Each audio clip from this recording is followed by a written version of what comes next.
This particular video has to do with education, educational reform, and I think it's got some pretty good viewpoints.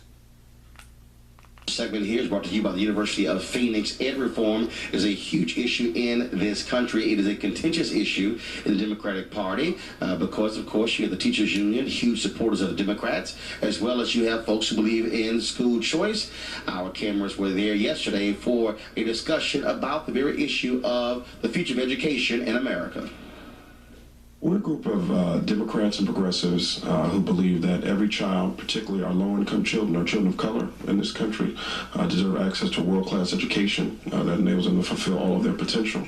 And in too many of our communities, that's simply not the case. We bring a civil rights lens, we bring a social justice lens to this work. I myself, I'm from the Southward in Newark, New Jersey. My life was changed when I was able to receive a scholarship to get a college prep education and be the first in my family to go to college. And that opportunity changed my life. And we do this work because we want every young person in this country to have the same opportunity. I do believe that educational quality is the civil rights issue of our time.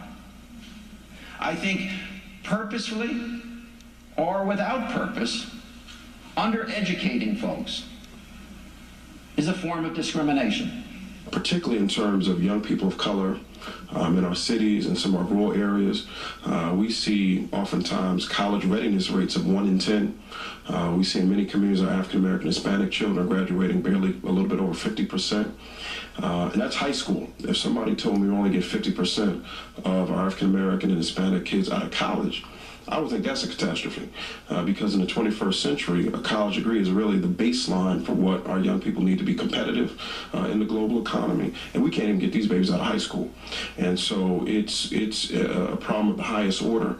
And because of the kind of racial and ethnic and class-based inequities, it's a huge civil rights issue. And we know, simply put, if we don't educate our young people, they simply have no shot in this global economy.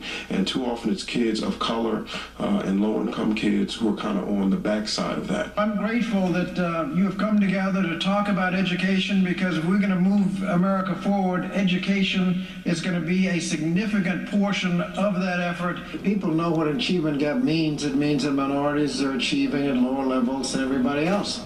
We also know that there are things you can do to improve the achievement gap or to eliminate the achievement gap, and we need to do those things. One of the things we found is what's called the summer slide. Low-income students leave in June and come back in September and are as much as 2 months behind when they left. Affluent students tend to be at least as high as they were, even better, because they've had opportunities during the summer. If you add up 2 months a year, K through 12, obviously you had years of an achievement gap, even if the schools are doing a good job. Some folks have just decided this is a little too messy. This is a little too hard. It gets into issues that we don't want to get into. The school to prison pipeline, or as the Children's Defense Fund calls it, the cradle to prison pipeline, is a problem that we know how to solve. If you provide a comprehensive, evidence-based approach to raising children, starting very early, prenatal care, all the way up to, instead of cradle to prison, cradle to college and career. Comprehensive, evidence-based approach, we know what to do. Most of the initiatives save more money than they cost, so there was no excuse to fail to educate all the children so that we eliminate the achievement gap and make sure that children on the cradle to college and career and not the cradle to prison pipeline. We see those schools that have, higher suspension rates, higher expulsion rates, that when we're suspending and expelling our kids, we're oftentimes suspending or expelling them into the prison industrial complex. Or we see for our kids, when I talk about that 1 in 10 college readiness number, and barely 50% of our kids graduate from high school, those other kids are disproportionately finding themselves on the street, not finding economic opportunity, and getting themselves involved in activities that leads to imprisonment, incarceration, oftentimes even death. And so the schools and our families and communities are really at the heart and center of that. So strengthening our schools will help mitigate some of those challenges. But we also can't be naive and don't think that we also have to address the environment that our families and communities find themselves in. People in this room, people who care about this issue, teachers, administrators, public school systems, let's get charged up again. 50, 60 years after Brown versus Board of Education, we've kind of resegregated in a lot of ways. And so I just want to ask you to talk a little bit about those two issues, about structural racism, integration, and why education reformers ought to be thinking about those issues. You know, I think that Brown versus Board of Education is the appropriate starting place for a conversation like this. We're more than 60 years out from what many deem to be the most important Supreme Court ruling ever issued in our country, and we know that the goals of Brown remain unfulfilled. People have a right to an education.